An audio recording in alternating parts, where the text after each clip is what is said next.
There are three things that keep you at the surface of the water. Three things. Air in your lungs. Air keeps you up. The second thing that keeps you up is surface area. So that's why people teach floating. That's why I teach floating. Surface area helps you float. And then the third thing that helps you float is speed. When you're moving, look how my body raised up in the water. Look how my body raised up in the water. No air in my lungs, no surface area, no speed. I'm just sitting here. Eventually I'll sink. But first I'll fill my lungs. That brought me up. Now I'm gonna spread out my body. That brought me up. And now I'm gonna use speed. Now I have all three. Air in my chest, surface area, and speed. I'll never sink. I could go like that for as long as I can last. Air in your chest keeps you up at the surface. Like when I push bubbles underwater, watch all the air come back up to the surface. All that bubbles, all those bubbles you just saw, that's air escaping because air in the water rises. It has to get out of water. Water's a vacuum. Air can't exist in it. It has to get out. So bubbles rise up to the surface. So when you put that bubble inside your chest by taking a deep breath, you too will rise to the surface. I'll go all the way underwater with my chest full of air. Watch me rise to the surface, and then we're gonna have her do the same thing.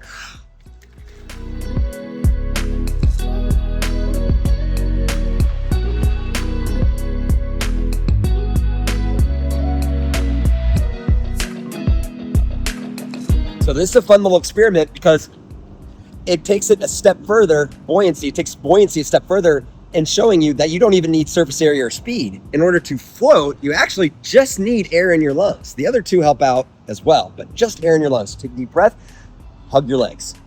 I'll count down from 10. 3, 2, 1. 10, 9, 8, 7, 6, 5, 4, 3, 2, 1.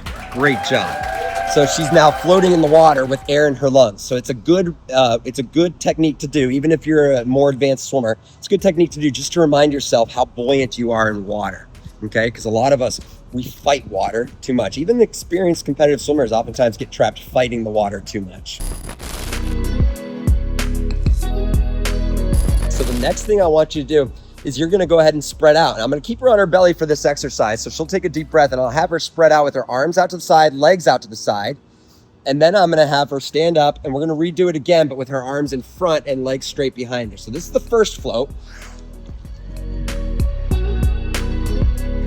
This is just to help her. She's gonna get into that float for about 10 seconds just to help her realize, she's gonna go over in your brain. I want you to realize how light you feel and how easy it is.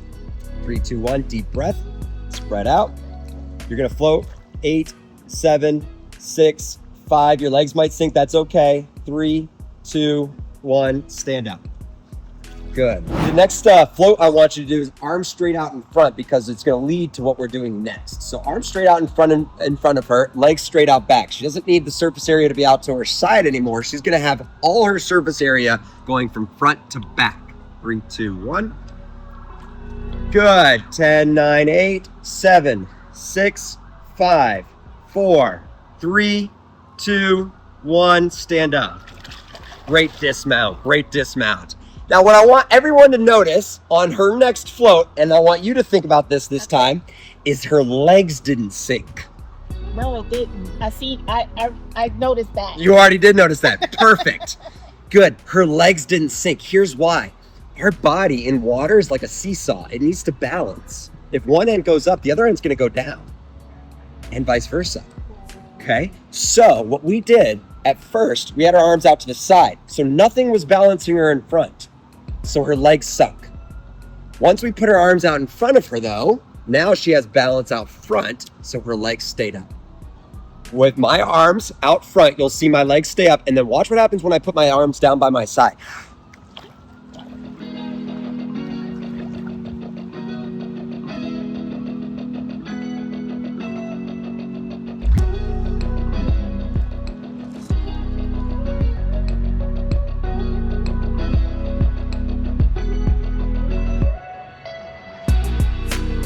When I put my arms back out in front, the legs came right back up. So if you have problems with sinking legs, make sure you get those arms out in front. You got to swim in all 4 quadrants. The first quadrant is fingertips to head. Second quadrant is head through your upper back. Third quadrant is your upper back through your glutes. And then your fourth quadrant are your legs. but the heaviest quadrant of all are the legs. Last part, we've got her chest and her air in her chest. We've got her surface area. Now the third step, the third and final thing to buoyancy is speed. When a boat picks up speed, the front end rises in the water, and so does the whole boat. The whole vessel starts to rise up in the water. As soon as it stops going fast, what does it do? It settles back into the water. Speed rises you, okay? So I'm gonna have her put her hands straight out front again. She's gonna start with just breathing, or she's gonna start by just holding her breath. Do not breathe. And then I'm gonna cue her. When I say cue, I mean I'm gonna yell out something while she's in the middle of something else. That's gonna cue her to start a new part to whatever drill we're doing. So she's gonna be starting by just floating, and then I'm gonna say kick, and then she's gonna start kicking. Okay. All right, deep breath, hands out front, float. Watch her legs stay up at the surface. Now kick. Now she's moving. And dismount. Great dismount. Awesome. Yeah, you being in the military is giving you a lot of core strength, a lot of you're athletic. Sweet. All right. So now she's got all three of the basics, all three of the water buoyancy basics. Let's do it on her back. Yep, turn around. I'm gonna hold your head kind of like football. I want you to just lay your chin back. Good. When you're on your back, three things: chin up, belly up, and legs down underwater. They don't have to be on the bottom of the pool, but underwater is good. Okay, so she's got her chin up, perfect. She's got her belly up, good. Her legs will rise back up to the surface the next time I teach her to kick while she's doing this, but we're not gonna kick yet. Go ahead and stand up. Good. All right, so the next step is I'm gonna have her arms down by her legs. I'm gonna have her kicking, and then I'm gonna teach her how to paddle with her hands too. Now, when you're on your back doing this exercise, especially this one, we're not swimming backstroke yet, but if you're doing this exercise, keep all the kicks and the paddles underwater. If you start splashing, that water is gonna go over your face and make you uncomfortable. If you start kicking your feet above the water,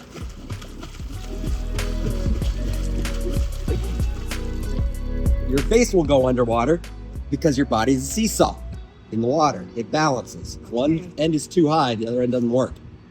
So when you're on your back, it's chin up, belly up, legs underwater, and the paddles will stay underwater too. And now, everything that I'm doing to redirect water backwards is pushing me not only forwards, but since it's all underwater, it's also pushing me upwards a little bit. Okay, so turn around. Chin back, deep breath. She comes right up. Now I'm gonna put your arms by your side. I'll start kicking underwater. Good. And now start paddling under. You're moving. And now stand up. Great job, moving on your back. Awesome. Back, and let you get started on your own paddles and kicks. Good job. Moving.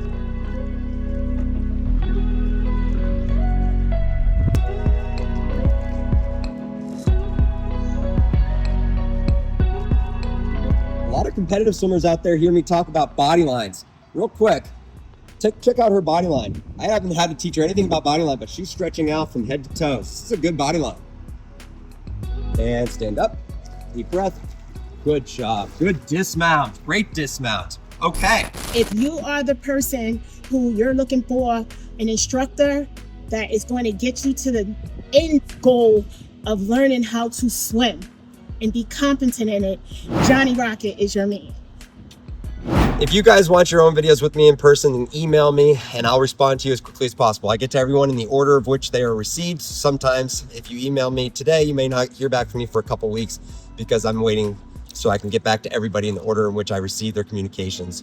But with that said, if you found these videos helpful, splash that like button, subscribe to the channel for free, or become a member today for just $1. Buy the merch, follow us on our other social media platforms for shorter clips and tips throughout the week. And with that said, get ready to rock it.